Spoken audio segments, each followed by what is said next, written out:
Even if you can prevent an album from leaking as it progresses through the pipeline, there are going to be mistakes. What if it goes up on a download store like iTunes by accident? Hey, it's happened. Preventing album leaks is almost like preventing shoplifting. You do what you can, but you know something? Stuff is going to walk away anyway. Coming next, 3 gigs that have gone down in infamy. More of the secret history of rock coming up. Let's get back to the secret history of rock with Alan Cross.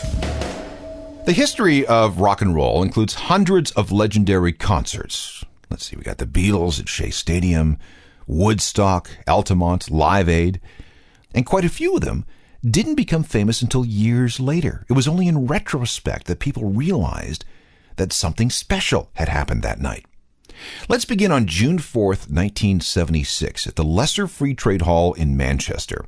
Less than 50 people were there, even though the place could hold about 150.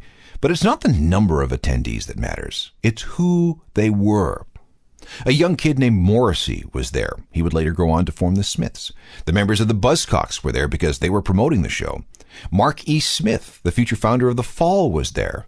2 guys were so moved by what they saw that the next day they bought a couple of guitars at a local store called Matzel Radio and eventually formed Joy Division.